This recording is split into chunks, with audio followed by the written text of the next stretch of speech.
I'm Lisa Boothe in for Laura Ingraham tonight, and this is a special edition of the Ingraham Angle, live from New York. We have a packed show for you tonight, so let's get to it. Tonight is day 58 of violent protests that have shaken the city of Portland. That's right, 8 weeks of sustained chaos, and the American public has been told by the media and politicians on the left that somehow it's peaceful. They will tell you that it is nothing but a wall of moms and folks congregating for greater racial justice. But all you have to do is take a look at the scenes night in and night out to realize that that narrative is a complete farce.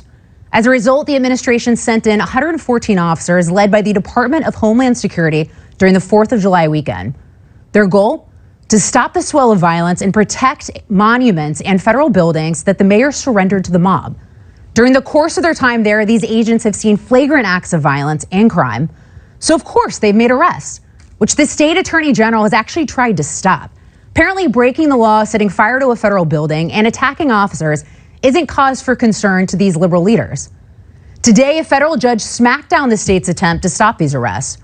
And just for doing their jobs, it has led to disgusting accusations being hurled at these agents, not just from the left-wing media, but powerful leftist politicians. Watch this. The use of stormtroopers under the guise of law and order is a tactic that is not appropriate to our country. Non-violent Americans are going to be killed for doing nothing other than standing up for American democratic principles. They've been pulling people off the street. This is what you see in countries where you have dictators.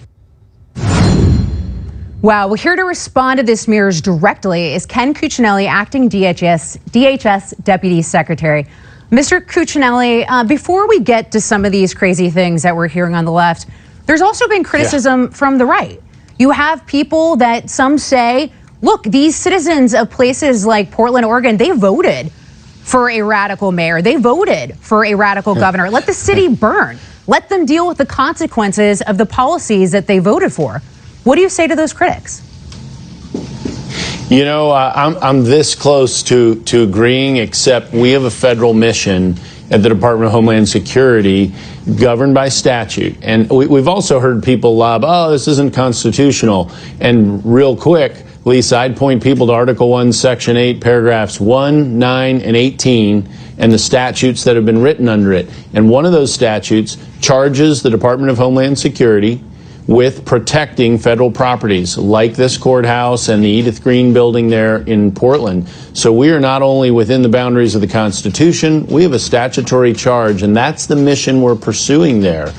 And when you see such libelous, slanderous comments from people who know better, let's not kid ourselves. The Speaker of the House knows that she's using Nazi allusions to refer to correct professional law enforcement officers. If I was a CBP agent, if I was an ICE agent, if I was an FPS agent, I might just sue her for libel. Why is she doing that? That's what that is. Why is she doing that? Well, you know, one of the sad things right now about the political arena is that the left views an important part of their base as people who believe violence is an acceptable way to achieve your goals. And, you know, we saw the mayor, Wheeler, go out last night. He is way out there. He's radical left, as you said in your introduction. He's basically turned much of the city over to these violent criminals, and he's tied the hands of his own police department. I feel bad for them, the Portland Police Bureau. And last night he thought he could go out and appease the mob and control them, and he went out and spoke to them. He was booed. They called for his resignation.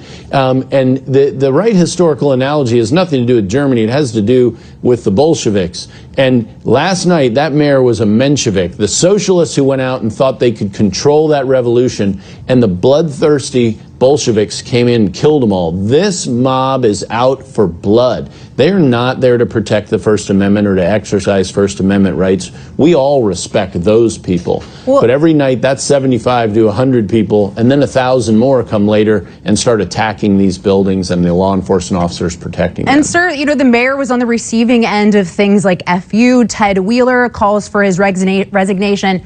So why does he keep standing up for the mob? You know, his own police last night had to declare a riot. It was quite an interesting display, frankly. And hopefully, or 2 nights ago, hopefully he learned a lesson. I don't know. He hasn't learned lessons before. Portland has done this before. And honestly, I think he believes that's where Portland is politically. That's what he needs to do to get reelected in his mind. But how much destruction can Portland take? How much violence are they willing to tolerate? And honestly, the answer to that goes back to your first question. To a certain extent, that's their business, but not when it impinges on the federal mission that we are legally charged with protecting and executing. We've got to keep that courthouse working. We've got to keep the federal government functioning there. And that's our mission, is to protect that opportunity for the benefit, frankly, of the residents of Portland and Oregon. And let's stay on that mission, sir. This is a real big difference. Well, I want to play you something. Yeah, I'm sure you're not surprised, but the former DHS Secretary Jay Johnson has weighed in here. I want you to listen to what he has to say, and then I'd love to hear your reaction.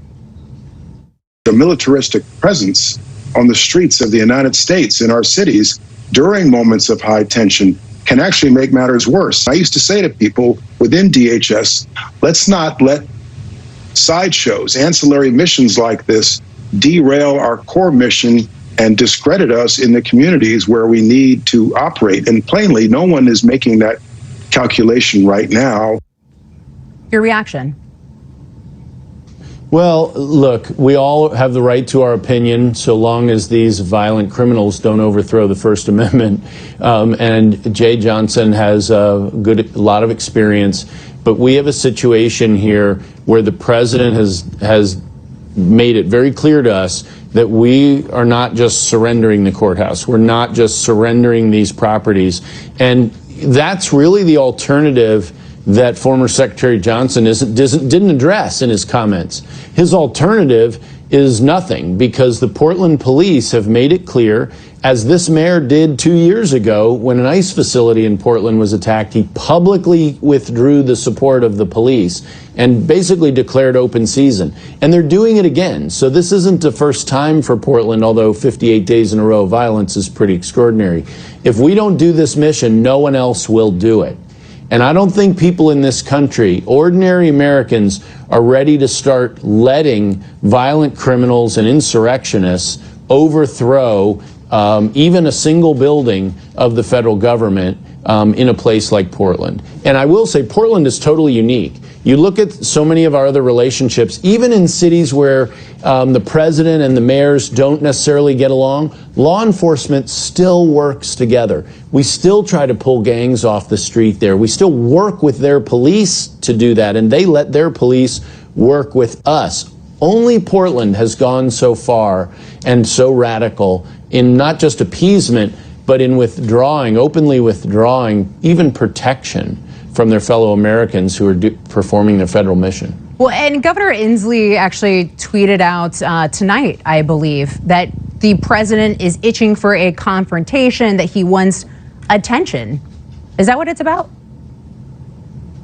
Well, that's pretty ridiculous, really. I mean, the president doesn't need attention. He's the president. He gets plenty doing his day job without these violent interludes that are allowed to happen. And Governor Inslee, you know, like others here in Oregon, so long as they hold the police back irresponsibly, by which I mean letting violence run amok, where responsible policing could bring down that level of violence or end it entirely. Right. For instance, in Portland, if they just instituted a midnight to 5 a.m. curfew and enforced it, that's when the violence is overwhelmingly happening in that city. They would protect their city, their citizens, their businesses. Deputy Secretary, thank you. And we also want to say there's 3 federal agents that were blinded by lasers. You had rioters trying to board up a federal courthouse and light it on fire with people inside. And burn it down. So we're praying for the safety of federal agents as well with the dangerous situation that's going on there, sir.